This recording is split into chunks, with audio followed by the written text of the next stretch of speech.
এত দিন পরে মনে হচ্ছে যে ভালোভাবে বর্ষা পড়েছে। তো আজ হচ্ছে শ্রাবণ মাসের প্রথম সোমবার। আর এখন কিন্তু সকাল না, এখন জানো তো বিকেল হয়ে গেছে। ৩টের পর থেকে কিন্তু বৃষ্টি শুরু হয়েছে, এখন ৫টা সাড়ে ৫টা বাজে। এখনও কিন্তু অনবরত সেই মানে যেভাবে শুরু হয়েছিল সেইভাবে একদম বৃষ্টি পড়ছে। আর এত বৃষ্টি, মানে এতবার বৃষ্টি হয়েছে এই পরিমাণ বৃষ্টি হয়নি। দেখো কিভাবে বাড়ির সামনে দিয়ে জল যাচ্ছে, একদম বন্যায় যেভাবে জল যায় সেইভাবে যাচ্ছে।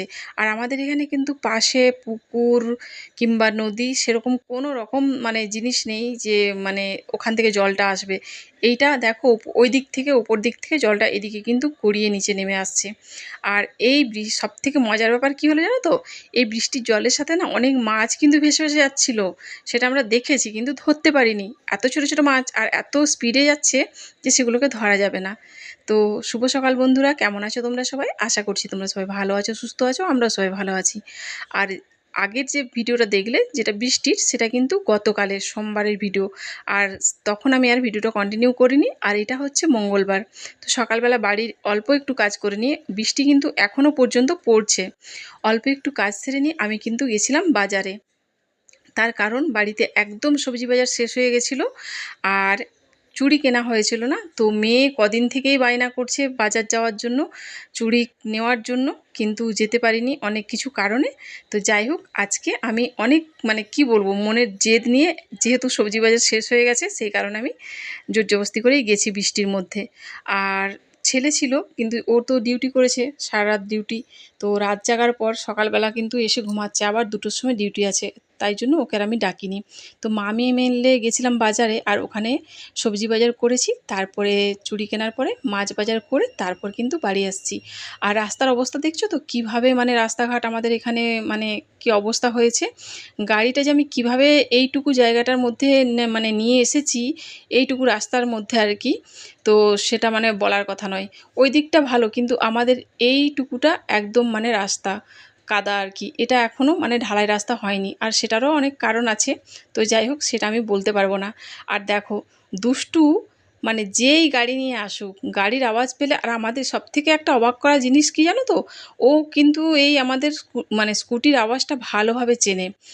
এই আওয়াজটা পেলেও মানে বাড়ির মধ্যে থাকলে রাতে হোক যখনই হোক ও কিন্তু বেরিয়ে আসবেই। আর এই স্কুটি নিয়েই তো আমার ছেলে ডিউটি যায়।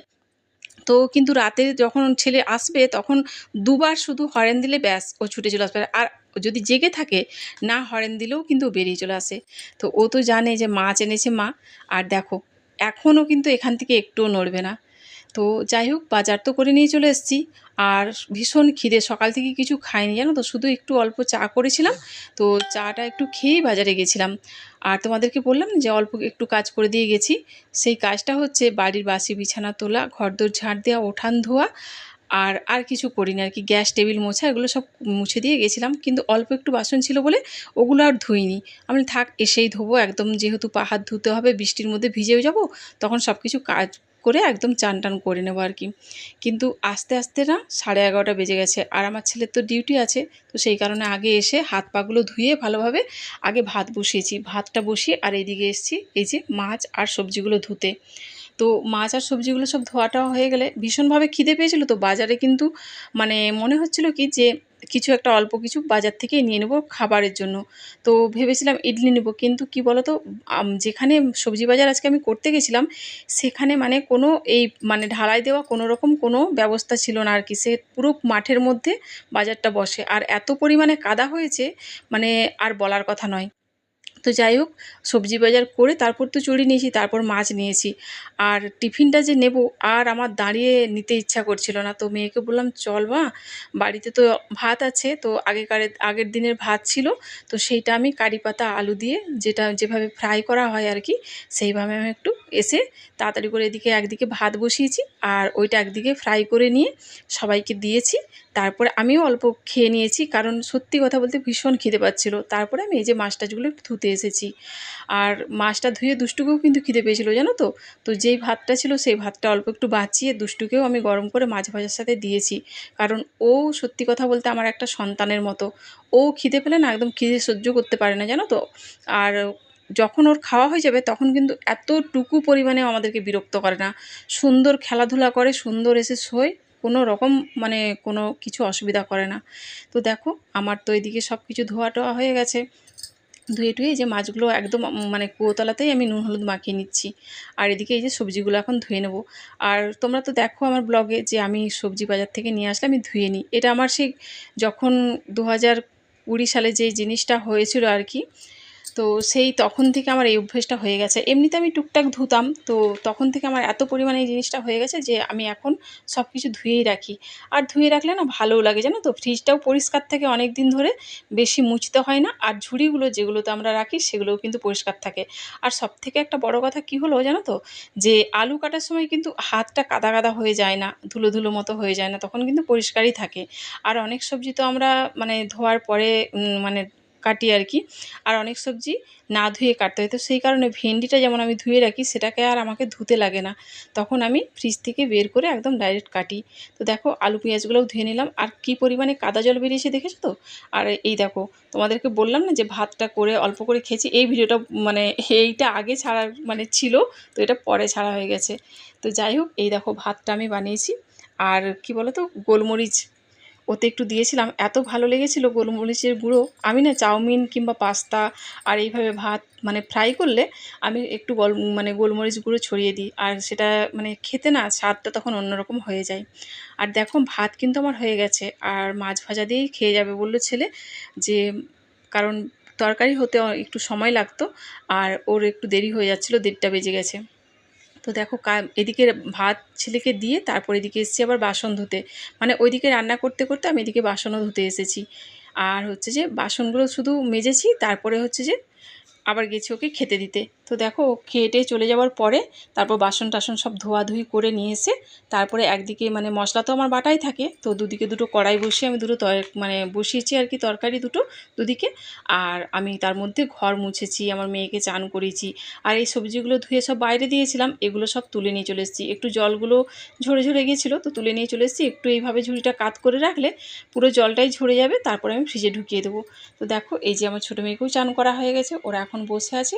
তো ওরা বসুক, আমি তারপরে আমার রান্নাটা কমপ্লিট করে নিই। আর দুদিকে যেহেতু দুটো কড়াই আমি বসিয়েছি, আমার কোনো অসুবিধা হচ্ছে না আর কি। মাছের ঝোলটা হয়ে গেছে, সেই কারণে ছোটো গ্যাসে বসিয়েছি। আস্তে আস্তে আর একটু জলটা মানে শুকিয়ে গেলে তারপরে বন্ধ করে দেবো। আর ওখানে তোমাদেরকে দেখাচ্ছিলাম না যে গেরি, তো গেরি গুগলি যেটা বলা হয় আর কি, তো সেটাকে আলু দিয়ে আমি শুকনো শুকনো করে ঝাল করেছি। আর মাছের তেলটাও ভালো ছিল। আর 2 কিলো সাইজের একটা রুই মাছ নিয়েছিলাম, তো সেই কারণে তেলটা খুব ভালো ছিল। আর সেই তেলটা আমি পেঁয়াজ দিয়ে একটু ভাজা করছি আর কি।